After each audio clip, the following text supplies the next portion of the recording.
Maharashtra bulletin, आपला महाराष्ट्र, आपली बातमी. प्रभू श्रीरामाची तपोभूमी म्हणून ओळखल्या जाणाऱ्या नाशिक नगरीत रामनवमी उत्सव उत्साहात साजरा करण्यात आला. पंचवटीतील गोदा पार्क येथे विक्रांत युवक मित्र मंडळाच्या वतीने विविध सांस्कृतिक आणि आध्यात्मिक कार्यक्रमांचे आयोजन करण्यात आले. ढोल ताशांचा गजर आणि रामनामाच्या जयघोषात पंचवटी परिसर दुमदुमला. गोदा पार्कच्या विस्तीर्ण परिसरात बुधवार आणि गुरुवारी हा विशेष उत्सव रंगला.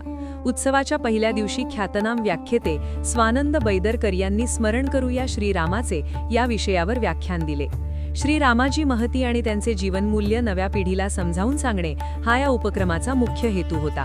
भक्ती चरणदास महाराज यांनीही प्रबोधनात्मक विचार व्यक्त करत हिंदू समाजाने जागृत होण्याचा प्रयत्न करण्याची गरज असल्याचे सांगितले.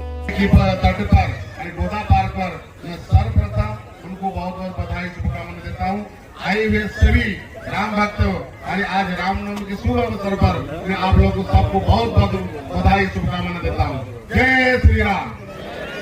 प्रभु राम जी की पादस्पर्श नासिक पुण्यनगरी, धर्मनगरी, सिंहस्थ नगरी, गोदावरी के तट पर आज प्रभु राम जी की प्रकट उत्सव निमित्त आज ये कार्यक्रम और गोदावरी की महाआरती, प्रभु राम जी की आरती, आज ये जो नियोजन आयोजन करके ये हम लोग की ये समझिए नासिक नाम ऐसे नहीं पुण्य नगरी कहा गया है, कहीं ना कहीं पुण्य नगरी है और हम लोग के अंदर वैसे धार्मिक भावना कहीं ना कहीं जुड़ा हुआ, क्योंकि 88,000 मुनिऋषियों की तपस्थली ये गोदावरी के तट पर हमारे ब्रह्मराज भगवान माता सप्तश्रृंगी जहाँ निवास है, यहाँ हम लोग कहीं ना कहीं आशीर्वाद दे रहे और प्रभु राम जी की पादस्पर्श ऐसे पुण्य नगरी और यही भूमि पर हम लोग आज सभी लोग एक साथ में प्रभु जैसे अयोध्या में प्रकट उत्सव निमित्त धूमधाम में आरती और वो सरजू तट पर आरती होता है, आज उसी प्रकार आज प्रभु राम जी की प्रकट उत्सव निमित्त गोदावरी के तट पर हम लोग सभी लोग मिलकर पूरे नासिक कर मिलकर आज हम लोग आरती कर रहे हैं. 26 मार्च गुरुवारी सकाळी 11 वाजता श्रीराम जन्मोत्सवाचा मुख्य सोहळा पार पडला. यावेळी संपूर्ण परिसर जय श्रीरामच्या घोषणांनी दुमदुमून गेला होता. तर सायंकाळी 5 वाजता आयोजित ढोल महोत्सवाने नाशिककरांच्या अंगावर रोमांच उभे केले. यावेळी आमदार देवयानी भरांदे यांनी या उपक्रमाचे कौतुक करून समाजाला अशा धार्मिक आणि जागरूकता निर्माण करणाऱ्या कार्यक्रमांची गरज असल्याचे सांगितले. अतिशय शांत, मंगलमय, पूर्ण भगवं असं वातावरण या ठिकाणी झालेलं आहे. आज सगळ्या माझ्या हिंदू बांधवांना मी रामनवमीच्या मनपूर्वक शुभेच्छा देते आणि आज या ठिकाणी शंभू बाबुलांच्या माध्यमातून आदरणीय पंतप्रधान नरेंद्रभाई मोदी यांच्या नेतृत्वात आणि आपल्या सर्वांचे लाडके मुख्यमंत्री आदरणीय देवेंद्र फडणवीस आणि या गोदा पार्क आपण मी आमदार असताना गेल्या 10 वर्षामध्ये आपण हा पूर्ण करून घेतला. अतिशय सुंदर पार्क या ठिकाणी आपल्याला बघायला मिळतोय.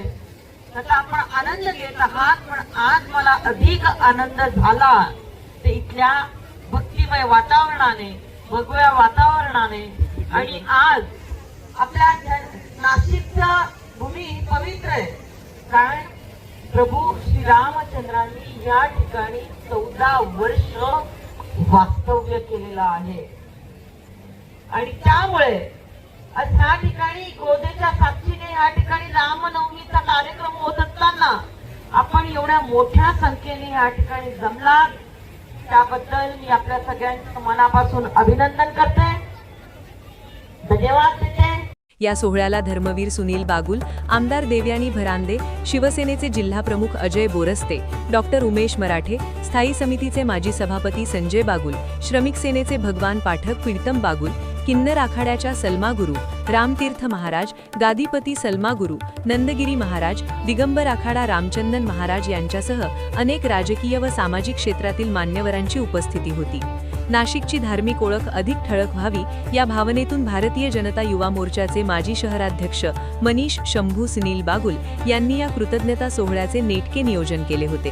भक्ती आणि शक्तीचा संगम असलेल्या या सोहळ्याने गोदा पार्कची रामनवमी अधिकच संस्मरणीय ठरली आहे.